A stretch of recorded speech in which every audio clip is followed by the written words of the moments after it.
Over the last few days, we have traveled through towering mountains, cruised among waterfalls, and explored some of the wildest landscapes in New Zealand.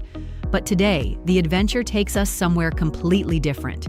Because instead of looking at the mountains, we are going inside them, into a hidden world of underground rivers, ancient passages, and thousands of tiny lights glowing in the darkness. Welcome to Te Anau, where one of Fiordland's greatest secrets lies beneath the surface. Before any responsible campervan adventure begins, there is one important job to do, a job that never seems to appear on travel posters: the dump station. Fresh water goes in, wastewater comes out, everything gets cleaned, and Luna is ready for another day on the road. It may not be glamorous, but it helps keep New Zealand's incredible camping network clean and enjoyable for everyone. I never imagined emptying tanks would become part of my travel achievements. Road trips have a funny way of lowering the bar for personal victories. With Luna ready for the day, we spend some time exploring Te Anau, often called the gateway to Fiordland.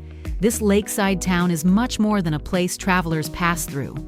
It sits beside Lake Te Anau, the second largest lake in New Zealand by surface area, and one of the most beautiful lakes in the entire country.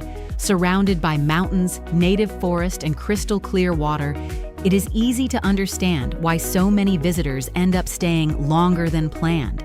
Many people use Te Anau simply as a base for Milford Sound. But today, we are heading somewhere many visitors do not even realize exists.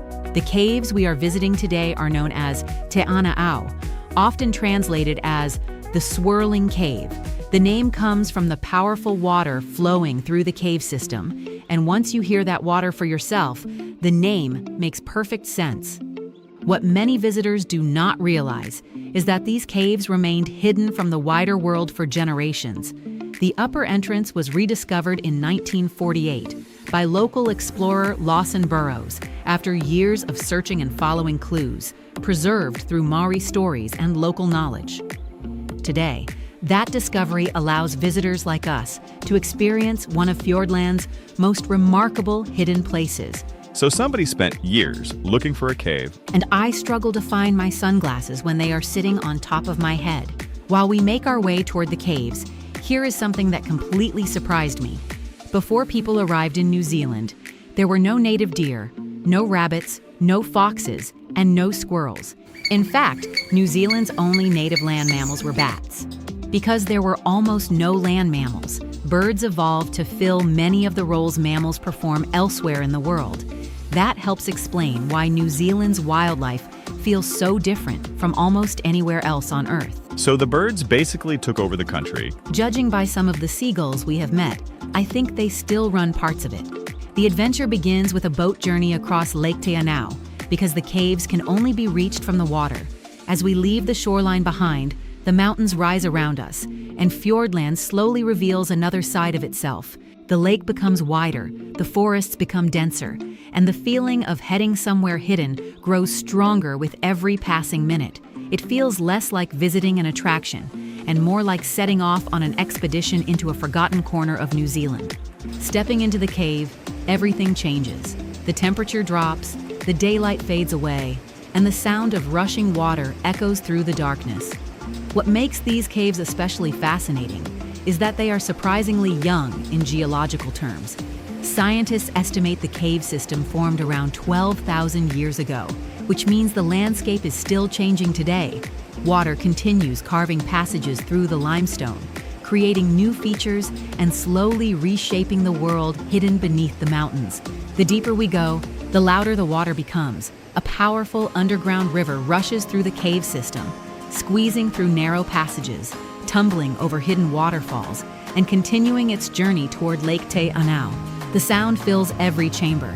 It is a reminder that even in complete darkness, nature never really stands still. Imagine trying to explain this place to someone before cameras existed. I am not entirely convinced they would believe you.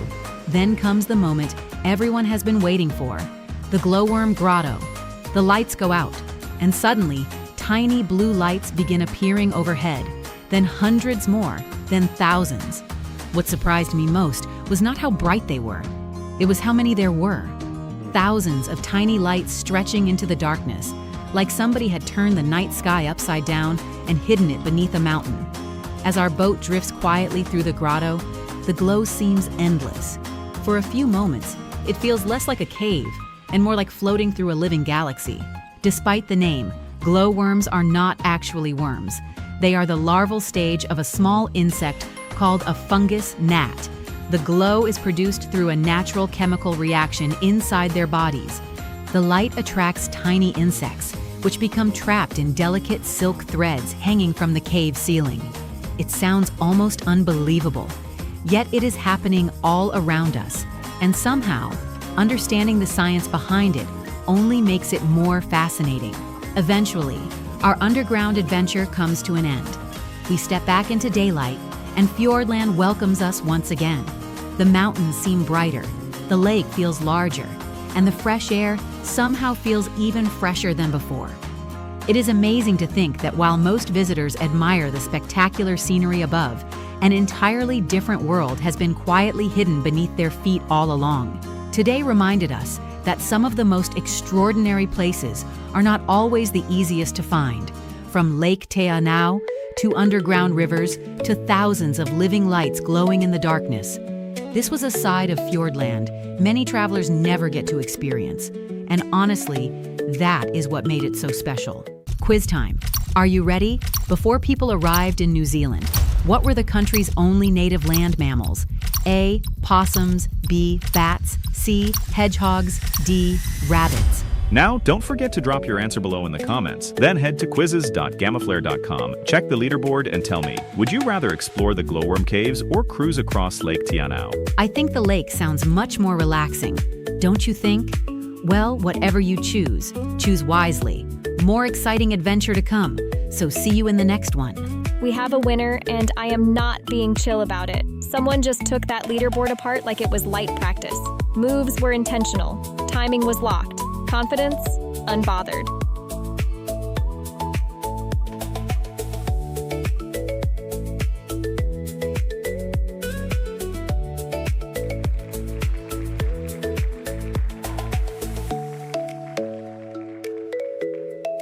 Big congrats to our champion. You absolutely showed out. Your notification is about to land quicker than a live patch update. Keep an eye on your comments. We'll grab your details and get that prize moving your way. Smooth process, zero chaos. Didn't see your name this round? Don't switch tabs on us. This isn't a one-off highlight. It's an ongoing storyline, and the next chapter is about to drop. Fresh reset, clean board, new energy, so power up those fingers, because the next spotlight, it might land right on you. No hesitation, no slow reactions, no watching from the sidelines. Stay bold, stay sharp, stay locked in. Let's see who takes it next.